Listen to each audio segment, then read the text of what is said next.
lagi ngapain siang-siang di situ berjemur ya? Nanti kulit mama jadi hitam loh. Oh, mama lagi membayangkan neraka karena akhir-akhir ini mama sering bangun subuhnya terlambat. Kan yang dia beneran mama terlambat bangun sholat subuh. Kan yang biasanya terlambat itu kan aku. Oh, mengaku nih ye. jadi Susah sih dibanguninnya. jadi malu. Apa? Kamu mau sampai kapan terlambat sholatnya? Kan sekarang sudah 9 tahun. Udah mulai mau balik loh.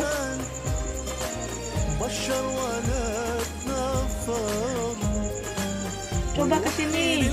Gak mau mak, kan di situ panas banget. Apalah, panas di sini belum ada apa-apanya bila dibandingkan dengan panasnya neraka. Sholat itu sangat penting karena sholat yang dilakukan dengan baik akan membuahkan perilaku yang baik juga, dan pasti kita dimasukkan oleh Allah ke surganya. Apakah Aplah gak mau masuk surga? Apa mau masuk neraka? Tidak,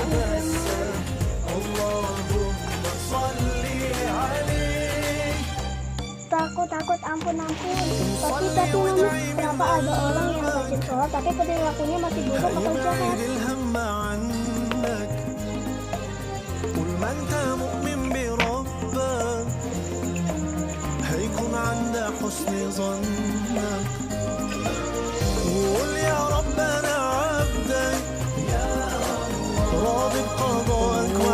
Dia belum sholat dengan benar.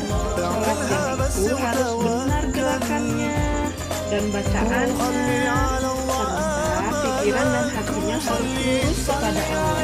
Harus merasa diawasi oleh Allah. Kalau sudah merasa diawasi oleh Allah, tidak mungkin berani berbuat dosa. Oh betul. Oh melakukan tadi.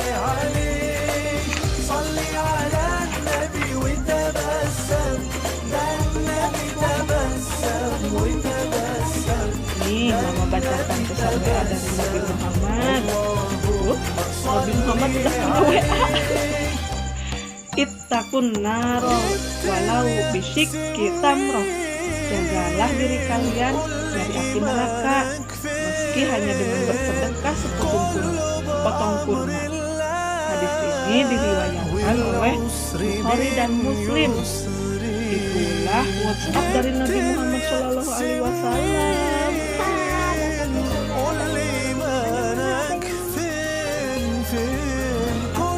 Itu Hasan analogi atau kiasan.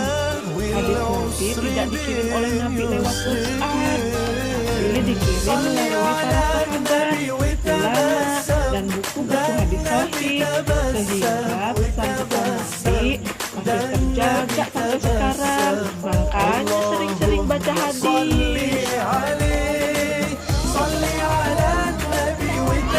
Ya dong, mama gitu loh. Masya Allah, semua ilmu adalah milik Allah.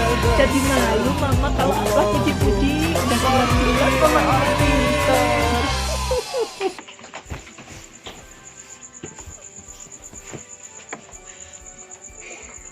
Mama cantik, lanjutin dong nasihatnya. Hah? Mama. Oke, kita semua harus melakukan berbagai amal kebaikan sebanyak-banyaknya, semaksimal kita, agar timbangan amal baik kita lebih banyak daripada timbangan amal buruknya. Apapun kemampuan dan potensi yang kita punya, pasti bisa. Beberapa cara diantaranya untuk menghindari api neraka, yaitu 1. Beribadah kepada Allah doang loh, bukan menyembah yang lain-lainnya. 2. Mendirikan sholat, tentunya sholatnya harus tepat waktu. 3. Berbakti kepada orang tua, harus nurut, kalau dibilangin jangan membangkang. 4. Minta perlindungan dari azab api neraka melalui doa. Tahu nggak doanya? Yang doa kebaikan untuk dunia akhirat itu, tahu nggak? Tahu. Gimana? Ayo, gimana? Lupa. Robbana Atina atina. fid dunya hasanah wa fil akhirati hasanah wa qina adzabannar. Nah, kemudian selanjutnya bersedekah. Karena kata hadis Nabi, sedekah itu dapat mencegah kita dari bala atau tolak bala. Mudah-mudahan dengan kita bersedekah dapat dicegah balanya sama Allah, ditolong dari segala keburukan, ditolong dari segala musibah. Kemudian berkata yang baik, berbicara yang sopan, berbicara yang bermanfaat. Kemudian merasa diawasi oleh Allah. Karena meskipun kita sembunyi dimanapun, dalam hati kita itu harus tetap merasa Allah itu tetap mengawasi. Karena Allah itu ada kemanapun kita pergi. Mau ngumpet di kolong, mau ngumpet di lipatan kasur, Allah itu tetap melihat. Karena Allah itu tidak sama dengan makhluk. Ngumpet dimanapun pasti ketahuan. Kemudian harus sabar dan bersyukur. Nah, yang paling susah itu kan sabar, ya kan? Suka gak sabaran kan? Nah, mulai sekarang harus belajar sabar dan bersyukur. Rezeki seberapapun kita harus bersyukur. Karena ketika kita bersyukur, maka Allah akan menambah kembali nikmatnya kepada kita, menambah kembali rezekinya kepada kita. Tapi kalau kita tidak bersyukur, maka azab Allah yang akan dikasih sama kita.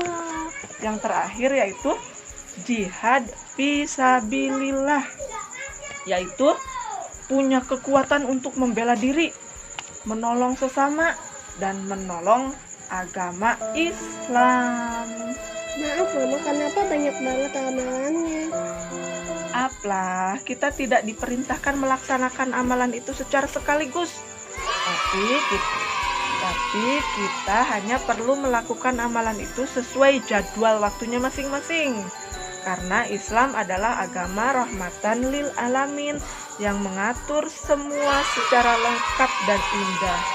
Tugas kita adalah terus berusaha semaksimal kita dan sesuai potensi dan kemampuan yang kita miliki, serta tidak boleh lupa harus selalu meminta pertolongan kepada Allah karena Allah Maha Kuasa.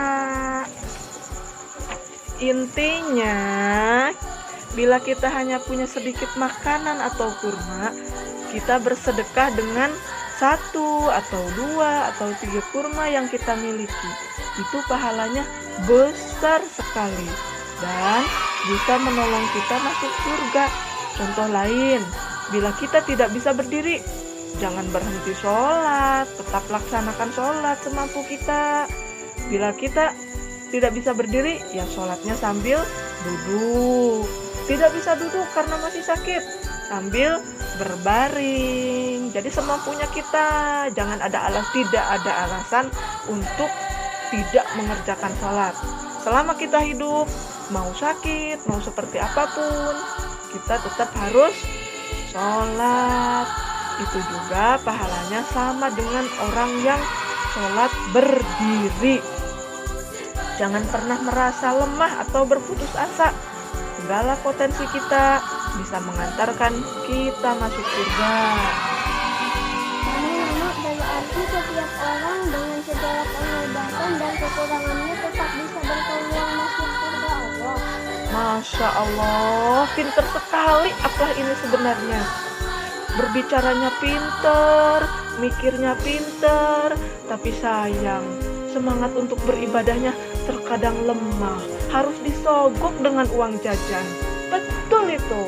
Semoga kita semua bisa masuk surga Allah dan terhindar dari siksa neraka. Amin. Amin. Mama, aku buatin nasi ya. Masya Allah, terima kasih banget. Ayo sana cepetan. Kebetulan mama ini haus. Terima kasih Neng Aplah yang cantik dan solehah.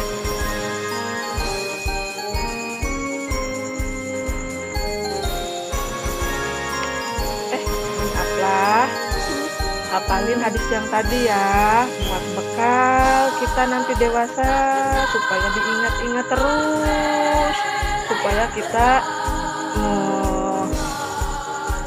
punya semangat untuk beribadah. Beneran loh, jangan cuma siap-siap doang, tapi harus dilaksanakan.